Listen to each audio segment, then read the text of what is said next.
We're here at the Tricky Triangle in Long Pond, Pennsylvania for round number 5 of the Dodge Viper Cup. Remember, the first 4 rounds were all contested in heat that was over 100 degrees ambient. Here, it's much more clement, around 70 degrees. The drivers are going to like the cockpit temperatures. The Viper engines are going to like the cool air. We might set a speed record for the acr-x. This is Dodge Viper Cup.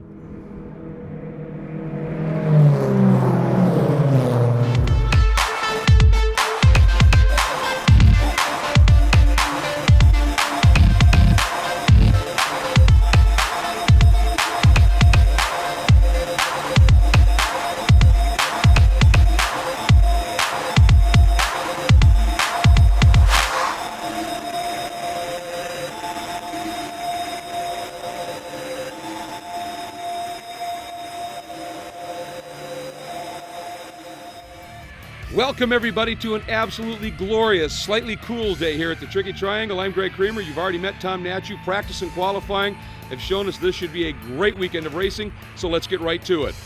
In round 5, on the front row, it is the points leaders, Ben Keating and points leader Ryan Shims. Row number 2, one of our guest drivers, Bucky Lasek and Eric Galern. Row number 3 will be Jim Stout and our other guest driver, Alan Johnson of NHRA fame. Row number 4 will be Connie Bogan and David Mazak. And then a couple of drivers at the back of the pack had problems in qualifying. Michael Von Quillick, he actually did not pass tech. And then Keith Burgess, one of the quick drivers certainly, had a problem with the transmission, did not even get a chance to take a lap, but he has made the field. Oh, and Von Quillick jumps big time, but got it stopped, and then the lights go out. We are green for round number 5, but Von Quillick is going to lose a lot of momentum, and here we go. Keating looked to get a pretty good start, but Ryan Shims, no, he's going to tuck right into second, Tom. Yeah, you talk about momentum for Von Quillick. He's going to have a lot more of it because he's coming in. Probably the thing to do when you're red light in one of these standing start things is to just keep going because you know you're coming in. So he's got a tough road to hoe for the rest of the day. Meanwhile, Keating leads it, but Shims trying to carry speed up and around that high line, and Galern tucks right into third. We hop on board with Burgess, and we haven't even gotten to the second turn, Tom, and he is already knocking on the door of the top 5. Keith Burgess definitely motivated, definitely had a plan to get up through this standing start. This is as slow as they're going to go on this course all day in turn number 3. And as they go through there, things begin to change. You know, this is the first time both of these guys have experienced this, and look at what's going on up front. Oh, Keating ran just a little wide, dropped that right rear, and Shims jumped up alongside, and they are still alongside. They're heading down into the S's. This should give Shims the inside here, and it does, but he gets squeezed just a little bit into the dirt. Looks like he's got it going, a twitch, and here comes Keating right back up alongside. They are still absolutely door handle to door handle into a very tricky corner, and it's a key one leading up onto the banking, and Shims is wide, and he is off. He's saved it, but traffic is coming, and Jim Stout just clips the front end. Look at that plume that he has raised up with the debris on the track, and Alan Johnson going, I don't think racing. I've ever seen that before from Alan Johnson. He wants no part of any of that. He tiptoes through, and Ryan Shims in the 67 car gets going again. There's damage on the right front that's going to affect his aero a bit, Greg. Yeah, it doesn't look like it got any deeper than that. Gives you an idea of just how well built and stable these acr-x chassis are, and he is going to be able to continue.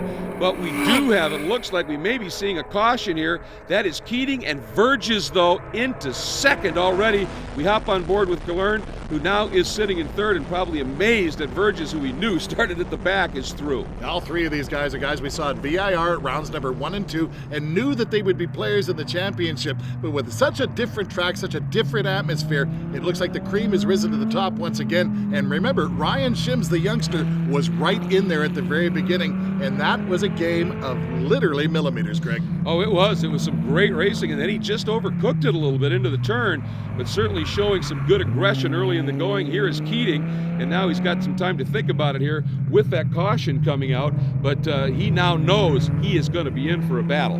Yeah, he's kind of in the catbird seat as we look from Bucky Lasek's point of view. Kind of a funky skateboard angle off the rear wing there. I like that angle as we look forward to Keating. Now Keating has got a rolling start happening, a whole completely different thing from the standing start. It's a change in strategy once again, Greg. And that skateboard angle somewhat fitting for Lasek, as he's an X Games multi-time gold medal winner in that very category of skateboarding. So one thing we know, he ain't gonna scare easy. Listen, I know who Bucky Lasek is, dude. Well, I know you know.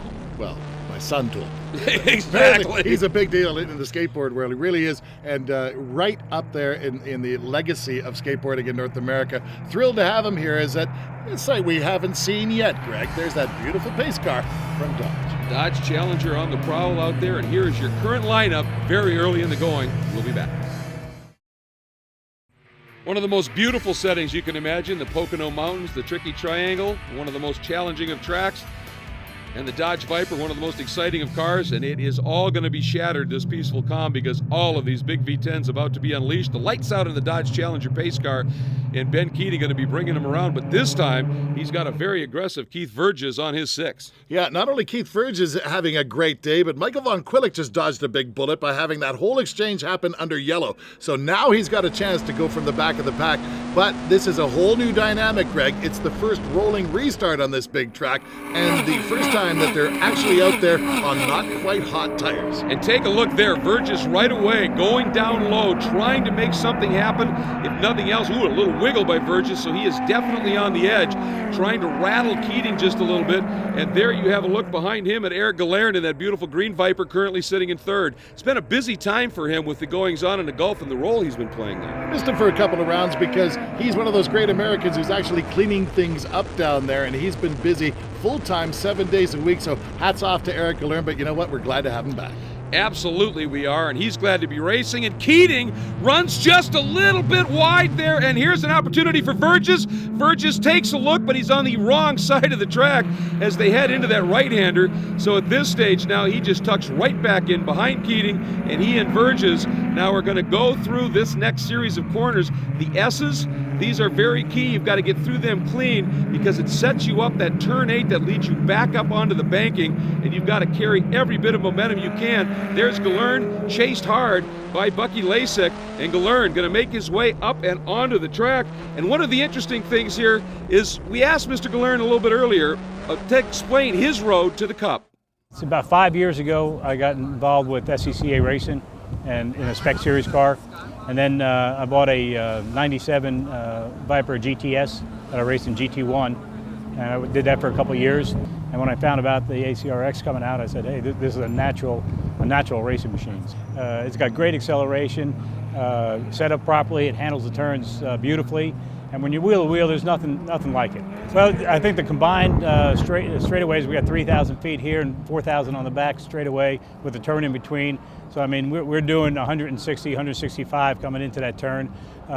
It's not as banked as, say, Daytona, which has a stiffer bank, but it's plenty banked for trying to hold that speed and coming out on exit. So we had the standard chassis set up, and it was real bumpy going through the turn, almost uncontrollable. So we made some changes yesterday throughout the day and this morning, and today it's straightened itself out and it's very controllable through that turn at high speed.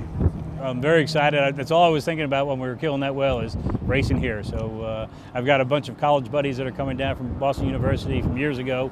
So they're all going to watch me race this weekend, and it's going to be a great time.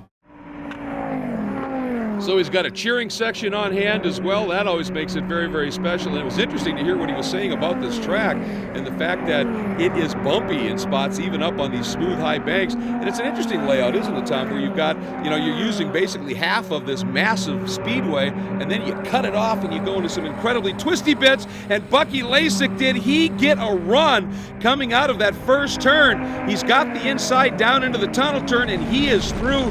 Very impressive. And Eric Galern, well, now he just watches Bucky disappear into the distance a little bit. This Bucky Lasek is impressive on 4 wheels, not just with a board nailed to his feet. Well, oh, and look at that move as well. Sorry, but Shims on the comeback just knifed underneath, and as Galern just kind of laid out in the wide head for just a minute, Shims said, that'll do. Eric Galern didn't see it coming. I didn't see it coming. Look at Ryan Shims battling his way back. The tires are up to temperature now. They had that opportunity to run through the infield before they went out onto the banking. Remember, during practice and qualifying, these guys have been doing long runs. They've been expecting these Vipers to hang onto the track the way that they've been driving them all weekend. They haven't had an opportunity until now to see what they'll do when they really hang them out in a race. This is going to get better. And what's impressive for Shims is with that big gaping hole in the bodywork in the right front corner, I mean, that's just going to be packing up air. Can't be helping him very much in terms of his aero, but boy, is he getting through the twisty bits great and making up for it a little bit. But look at Galerin close up, and that's just, look at that move by Galerin, and that has got to be because that aero is just stalling him out just a little bit, Shims, and that just allowed Galerin to drive on by. Either that or Galerin just said, I can't believe you just snookered me on the way into the infield. I'm just going to drive this thing in here and see if it sticks. And you know what? It sticks. Amazing performance out of these Dodge Viper Cup cars. Yeah, Galerin mentioned the banking not as steep as some big ovals like this, but it is certainly enough, and it makes it work. But now comes Shims again, right down and underneath, almost a mirror copy of what he did last lap, and being able to draft a little bit with that body work. You get up behind that car, suddenly that issue's not so bad. He popped out a beautiful late braking move again. And now Galerin is just annoyed. And Jim Stout is there too. He wants a piece of this. Great battle as the leaders have kind of pulled out just a little bit. This is a great battle on the track right now. It's fantastic. These guys, it's just absolutely cut and thrust and taking advantage of that. You just saw that white flash of Bucky Lasik as he has just driven away a little bit, and that's exactly what he wants at this point, to have a little bit of breathing room, because these guys, you can tell they are now in full race mode. That pass, repass, the adrenaline's there. They are dialed it up, so it is going to be getting even better when we come back.